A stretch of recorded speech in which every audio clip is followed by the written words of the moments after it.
cats living together, mass hysteria. Hi, this is Adam Howard, a member of a new improv team coming out of New York called Mass Hysteria. I'm sitting here with another member of the team, Becky Krause, who's hailing from Staten Island, New York. How are you doing today? I'm doing amazing. Thank you, Howard. Thank you, Howard. My name's Adam. You know, people do that all the time to me. No, it's really weird. People I work with, like, I assign stories to people, and they'll say, like, thank you, Howard. It's very weird. Well, it's funny because first, in my head, when I was saying that, I noticed I should have said, I'm doing amazingly. And second, I was thinking about that. Secondly, I know you for a while now. Yeah. I know your name's Adam. Why do you think you had to say you were doing amazingly? I think it's proper grammar to say it that way. It's not, you can't just say I'm doing amazing? You can say that way, Okay. but I think grammatically... I should make it clear to the people who are listening that we are drinking, just so you know. Okay. So I was going to ask you this before. Can you talk a little bit about why did you get involved in improv, and tell me about sort of how you got involved in the PIT program and all that stuff. Okay. I was working in the city, New York City, at a desk job, which was creative, but I didn't feel fulfilled. I wanted more from life.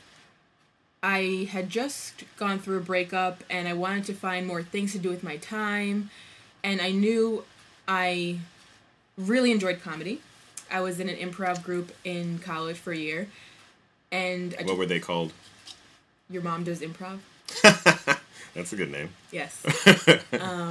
So I took a humor writing class at Gotham Writers, and that was over. And then my coworker used to be a voiceover agent, and she knows a lot of people in the business. So I told her I wanted to do improv, and she said, take it at the Pit. There's a guy there, and he's awesome. And sign up at the Pit. And she asked her friend all about it. Who was that guy? His name is Chris Grace. Okay. Does he teach level 1, or...? I think he teaches level. I know he does improv. It's been over a year and I never met him. Oh, okay. I still never met him. Yeah. But, so I started take level 1. I didn't know anyone going into it. And it was a great experience from the beginning. And, did you ever question if you were going to do the whole program, or when you signed up, you were just like, I'm going to take all 5 levels? And I knew. For the minute I stepped foot into the Pit. I remember the first day I showed up at the practice studio, and I get a great vibe from it. And were you sort of interested in performing, like, all your life, or is this something you just got into in later years? Definitely later years. All my life I liked being funny. And in college, like I said, I did a year of improv there, and I also had little characters I would do, make YouTube videos, different characters, an old woman, a young woman, a middle-aged woman. Right. So I like to perform. Where do you think you got your sense of humor from? I mean, is your family really funny, or are you the funniest person in your family? Would you say that? Or? No, my family's pretty funny. My dad is a riot. My mom's, of course, funny, too. My dad, he'll make up jokes and tell me them. He'll make up funny names. What do you mean by, like, what's the funny name your dad would make up? Well, my nickname's March Ann. March Ann? Like the month. Okay. March Ann. March Ann McGillicuddy, he calls me sometimes. Okay. They've come and seen your shows and stuff. They've come to everyone except one. My mom is a big proponent of being there for me and seeing my shows. And, like, who were your kind of, when you were a kid growing up, like, who were the comedy people that you kind of looked up to, or the people you wanted to emulate and that sort of thing? Or was there anyone? Yeah, there was some people. I loved Molly Shannon. Okay. I thought she was great. I think it's really sad that, like, she didn't really seem like she had much of her career since Saturday Night Live.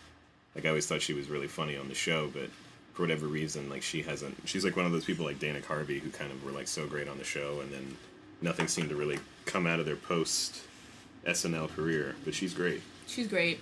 And I like that whole cast during that time. Yeah. Sherry O'Terry was really funny. Sherry O'Terry. I like Rachel Dratch, and I actually just finished Rachel Dratch's book. She wrote a book? She did. It's called Girl Walks Into a Bar, and I just read it. It just came out, I believe. And she talks about how after SNL, people are always like, what happened to you? And she said, these days, she basically gets offered, like, best friend roles, and more than half of them are all lesbians because they're so stereotypical the way she looks. Well, the weird thing about her, I don't know if you knew this, but she was originally in 30 Rock. Like, she was part of the cast, and she played the role, I believe, that Jane Krakowski plays. Yeah, and I guess the network or the studio kind of nixed it, and I always thought that was... I mean, I think Jane Krakowski's hilarious on that show, but I think it speaks to some sort of, sexism. But I always loved when she would do, I don't know if you remember this, but she used to play Thomas Jefferson on Weekend Update. Have you ever seen this?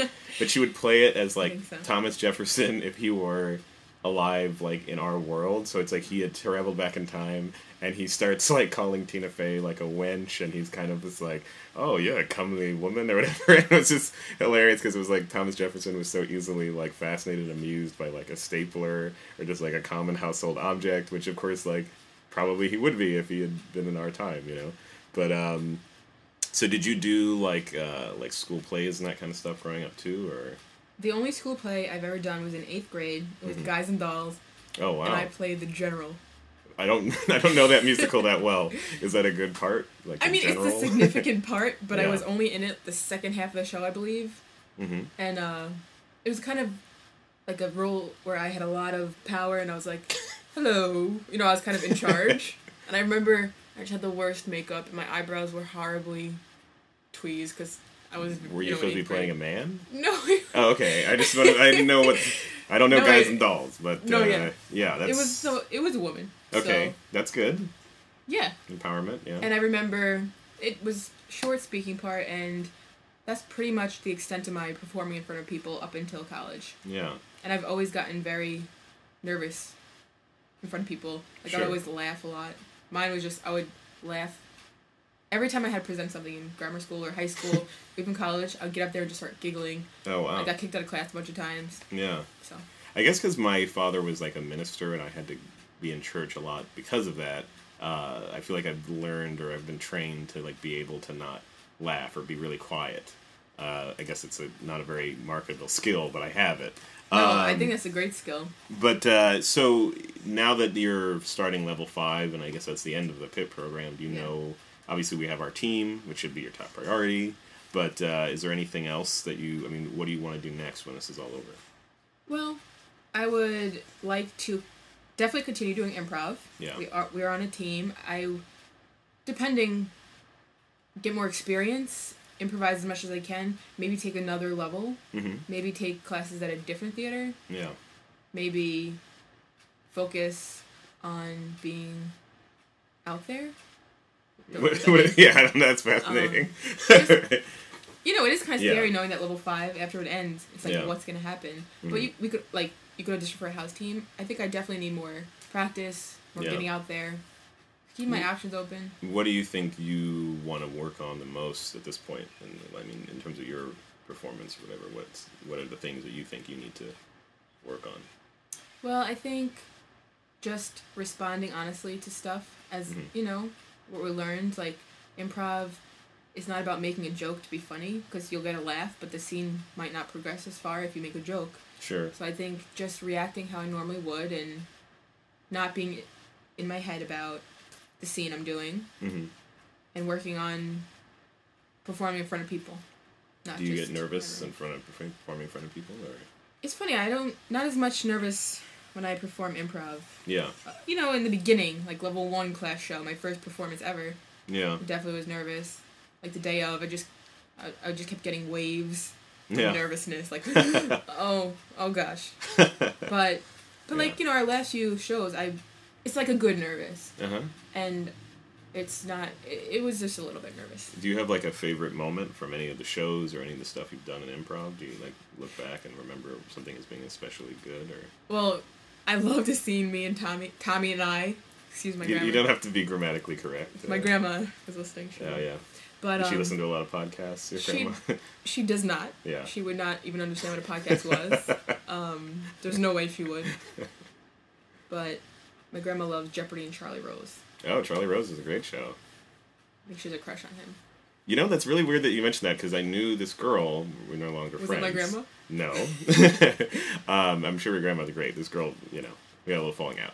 But I just remember once we had a conversation about, celebrity crushes and what have you, which is always a great conversation.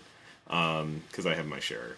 But she like mentioned a bunch of kind of generic names that you would expect, and then she like threw Charlie Rose in there, and I was sort of just like, he's really smart and he's well spoken and he's a very good interviewer. Like he always seems like very comfortable with the guests and everything, but I just don't see him as like an attractive man. But I guess it's like sort of true of everyone. Everybody seems to have that one celebrity crush that's kind of like, really, like a little bit like, Yeah. And I guess that was hers. But, yeah, so you don't have like what was the scene with Tommy? Yeah. The one in our practice session when we played, I was the mother and he was the son. We were Irish. Oh, wow. And we Yeah, say, yeah. The O'Reilly boys have cursed us. Mom, pass the potato. Yeah, and you were like sort of Jamaican sounding and sort of Irish sounding. I think that I was the daughter and he was my mother. Right. And we talked about the O'Reilly boys in our Irish accents. Yeah, that's a really hard accent to do. Like, I didn't, like, when I did jokey stuff as a kid, I guess when I first started doing things to make people laugh, it was sort of a purely social thing of kind of, I was one of those people who was sort of unpopular and like a nerd and was self-aware of it. Mm-hmm. And I was very almost like conniving in the sense of like I wanted to be in with the popular crowd, and I realized that it's sort of in a sad way that by making jokes sort of at my own expense, I could kind of ingratiate myself with like the cool kids. And then I remember like eventually like kind of developing my own like sort of weird comedic voice. So I would do these little like comedy tapes, like literally a tape that I would record in my bedroom, usually with like my mom shouting at me kind of over it. And then I would like, bring it into school, and they'd be like jokes about teachers or what have you. And then it would be like a mixtape of like my comedy bits, and then it would get passed around the school, and then I would do new ones and what have you. And one of the things I was able to do before my voice changed was voices. Like that was something I just immediately gravitated towards, I think because I watched a lot of Saturday Night Live, and I would do like Ross Perot and Michael Jackson and all these different voices, and of course then my voice changed and I couldn't do any of them. And then for whatever reason, like as I've gotten older and started being just sillier as a person, I find that there's these certain voices that I just kind of slip into, and I think that to a certain extent it's like, for me especially, like I know some actors are the kind of people where they need to like put on a costume or put on a mask and kind of disappear, and I guess I'm one of those people because I think I'm not as comfortable, like, which is something we're obviously working on, being myself out there. I always sort of want to, have some kind of almost like a layer of protection in a weird way, like talking in like a silly voice. While for some people that is even more embarrassing than being yourself. To me, it's kind of like, well, I'm not saying it, this voice is saying it. And I find that I surprise myself the most when I'm talking in one of these voices, because it's like, I don't know, for whatever reason, I like channel these kinds of people that are nothing like me.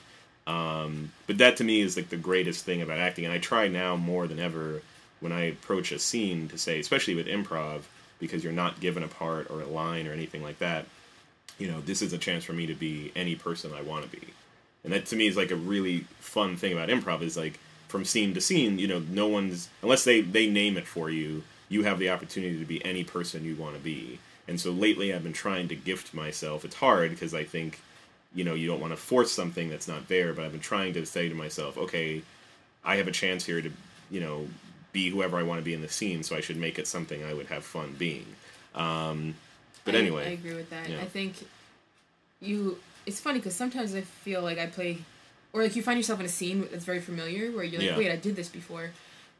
But what I love to think about is we learned, I think it was Nate in our last class. Yeah. We weren't in the same class, but we had the same teacher. Yeah. Same teacher, but how comedy isn't beautiful. Mm-hmm. It's not like about, let me go straighten my hair and put on makeup and then I'll be, go out in front of the crowd.